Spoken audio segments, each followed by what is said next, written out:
대한민국 최남단에 위치한 제주도. 아름다운 자연경관을 만끽할 수 있어 수많은 여행객들의 발길이 이어지고 있는 곳이죠. 자, 그런데 말이죠. 이 아름다운 제주도가 어떻게 만들어졌는지 궁금하지 않으십니까? 아유, 궁금하죠. 네네. 제주도에서 창조 신이라 불리는 거인 마고. 할머니의 외모를 가졌다고 해서 제주도에서는 설문 대할망으로 부른다고 하는데요. 이 설문 대할망이 그렇다면 제주도를 어떻게 만들었느냐? 원래 옥황상제의 딸로 하늘나라에 살고 있다 내려오게 됐는데 그런데 그때 치마폭에 닮은 흙이 바다에 쫙 쏟아지면서 제주도가 더 생겼고요. 그중에서 흙이 가장 높게 쌓인 곳이 제주도의 상징인 한라산이 됐다고 합니다. 이게 흙이 많이 쌓이는 데군요. 그렇죠. 높게 쌓인 곳이 한라산이 됐다는 얘기죠. 네. 자, 그리고 거인 설문 대할망의 키가 얼마나 컸냐면요. 한라산을 베개 삼아 누워 발을 쭉 뻗으면 섬의 절벽에 닿았는데 할망의 발가락이 콕 박혔던 자리에 생긴 구멍이 바로 서귀포에 있는 범섬의 콧구멍 동굴이고요. 이야. 네. 자, 그리고 설문 대할망이 소변을 보다가 이 소변 힘이 또 얼마나 셌겠습니까? 섬의 한 귀퉁이가 그것 때문에 툭 떨어져 나갔는데 그때 생긴 땅이 소가 누운 모습이라는 우도라고 합니다. 그러니까 소변발에 튄 흙이 우도가 됐군요. 예, 너무나 힘도 셌던 나무죠. 네. 근데 불만이 하나 있었다고 합니다. 네? 불만이요? 할망, 육지와 떨어져 있으니 너무 불편해요. 다리 하나만 만들어주세요. 그럼 내 속옷을 새로 지어주면 다리를 만들어주마. 아기 할머니. 예, 좀 너무 친절하지 않나요? 아니 독이 든 사과를 줄 것 같은 그런 목소리인데. 아, 진짜 친절한 할머니 연기한 건데.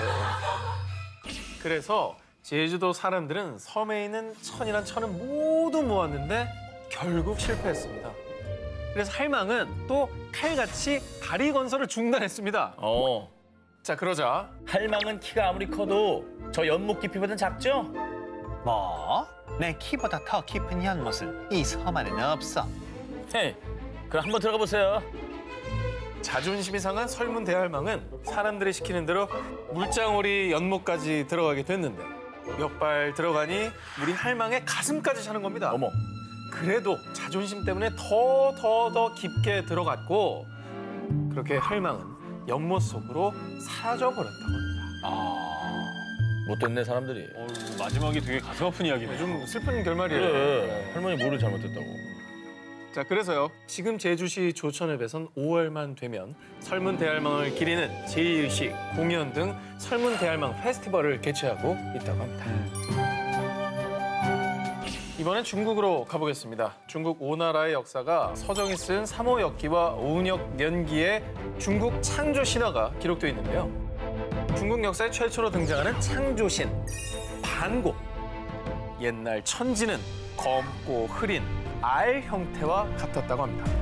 그런데 그 알 속에 잉태돼 있던 존재가 바로 반고. 알 속에서 무려 18,000년이란 긴 시간 동안 아주 딥슬립에 빠져 있다가 큰 도끼를 슉슉 휘둘러 알을 깼고요. 그러자 그 알이 깨지면서 하늘과 또 땅이 생겨나게 됐다고 합니다. 저런 건 좀 박혁고사랑 비슷하네. 알에서 깼다, 뭐 이런 거. 비슷하죠? 네. 아래서 깬 신화도 참 이 나라 저 나라에 하도 많아가지고.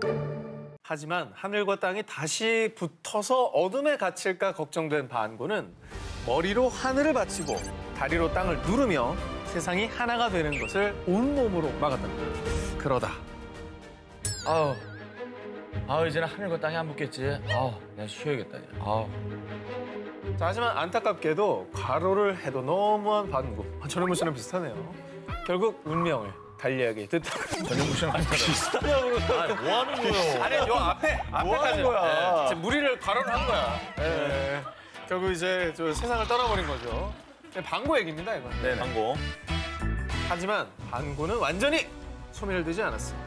반고의 숨결은 바람과 구름이 되고 비와 털은 풀과 나무, 그리고 양눈은 각각 태양과 달이 되었다고 합니다. 죽어서까지 이제 세상에 빛을 주는 존재군요. 세상의 모든 부분들을 창조했네요, 진짜. 그렇죠. 창조신입니다. 네. 마구와 반고, 닮은 듯 다른 천지개벽 창조신이었습니다. 모든 전설의 시작 신화연대기 19, 17위 공개합니다. 불효자가 만든 뉴질랜드 신화. 하늘의 신 랑기, 대지의 신 파파. 이 두 신은 뉴질랜드 원주민 마오리족 창조 신화의 주인공들입니다. 이 랑기와 파파는 당신은 나의 데스티니, 우린 운명이에요. My darling, 당신과 1분 1초도 떨어지기 싫어. 아주 금슬 좋은 부부였습니다. 껌딱지 부부. 그래서 늘 서로가 꼭 껴안고 있었는데요. 그런데 이 부부의 철철 흘러넘치는 LOVE, 사랑을 극도로 싫어하는 존재들이 있었으니 바로 이 부부의 자녀들이었습니다. 아니 왜 자녀들이? 엄마 아빠 사이좋게 지내면 좋은 거 아니야? 그렇죠. 랑기와 파파 부부에게는 여러 자녀들이 있었는데요. 왜 엄마 아빠를 싫어했느냐? 엄마 아빠가 계속 붙어 있으니까 깜깜해서 도저히 살 수가 없잖아요. 결국 부모 사이를 갈라놓을 방법을 고민했는데 그런데 이때 내가 엄마 아빠 사이를 갈라놓을 방법이 있어. 숲의 신 타네는 엄마의 품인 대지의 등을 베고 누워 두 다리로 힘껏 아빠인 하늘의 신 랑기를 밀어내는데요. 야, 이게 하늘과 땅이 창조되는 건 좀 비슷비슷한 개념들이 등장하는데 이것도 되게 신화가 귀엽네요. 아까 반고랑도 좀 비슷한 면이 있죠. 예. 네, 사이를 이렇게 받치고 있는 그런 느낌이었잖아요. 그렇습니다. 이 숲의 신 타네로 인해 천지가 분리되면서 햇살이 대지를 비추고 숲이 자라고 동물들도 자라고 뉴질랜드 마오리족의 태초, 빛의 세상이 창조된 거라고 합니다. 큰일 하셨네. 이후 뉴질랜드는 약 2,500년의 역사를 지닌 뉴질랜드에서 가장 크고 오래된 나무의 이름을 타네 마후타라고 지었고요. 마오리족은 지금까지도 이 나무를 숲의 수호신으로 여기며 귀하게 보호하고 있다고 합니다. 비록 부모에게는 불효자였지만 마오리족에게는 창조 신화인 숲의 신 타네 마후타였습니다. 모든 전설의 시작 신화연대기 19, 16위 공개합니다. 달에 토끼가 산다는 이야기 많이 들어보셨죠? 아니 그럼요. 진짜 살아요. 우리.